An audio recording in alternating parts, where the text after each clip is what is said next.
नमस्कार। आज मातृशक्ति संगठन आपके सामने एक ऐसी अपील लेकर आया है जिसके बारे में हर हिंदुस्तानी को सोचना पड़ेगा।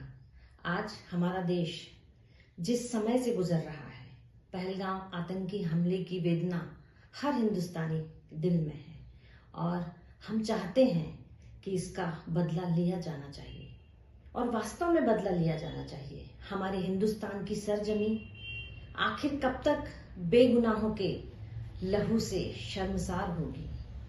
लेकिन जब बदला लेने की बात आती है तो हम ये सोच पाते हैं क्या कि आखिर बदला लेगा कौन? क्या इस बदले को लेने के लिए आप जाएंगे, हम जाएंगे, हमारे कोई नेतागण जाएंगे, अधिकारी जाएंगे या कर्मचारी जाएंगे? नहीं। अगर इस बदले को लेने और इस नरसंहार की घटना का अंजाम दुश्मन देश को सिखाने के लिए कोई जाएगा तो वो होगा हमारे हिंदुस्तान का फौजी, और वो तैयार है। लेकिन हमने ये कभी नहीं सोचा कि जब हम ट्रेन में सफर कर रहे हैं और एक फौजी जमीन पर लेटकर अपनी यात्रा कर रहा है, तब हमने खड़े होकर ये नहीं कहा कि आप इस सीट पर आ जाएं। बस में एक फौजी खड़े होकर यात्रा कर रहा है, तब हमने कभी नहीं कहा कि आप बैठ जाएं, हम खड़े हो जाते हैं, क्योंकि हम उनके कर्जदार हैं। सरकारी दफ्तरों के चक्कर लगाते हुए एक फौजी थक जाता है, क्या हम कभी उसके लिए मददगार साबित होते हैं? कभी नहीं। लेकिन हमारी अपेक्षाएं बहुत हैं। आप ये समझ सकते हैं कि सीमा पर खड़े हमारे फौजी जवानों से हमारा कोई खूनी रिश्ता तो नहीं है, लेकिन एक हिंदुस्तानी होने के नाते हमारा उनसे आत्मीय रिश्ता भी है और एक गौरवान्वित रिश्ता भी है।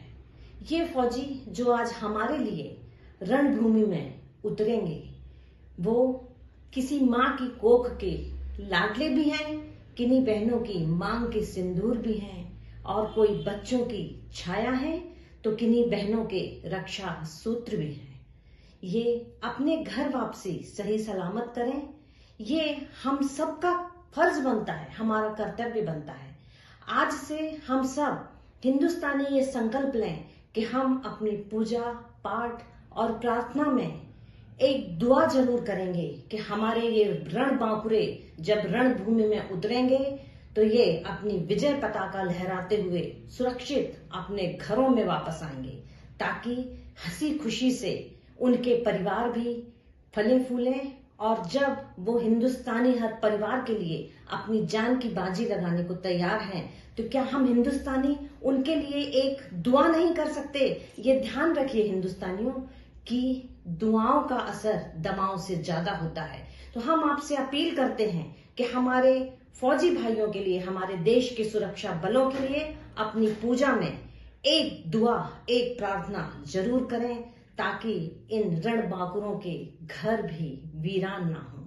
जय हिंद, जय भारत।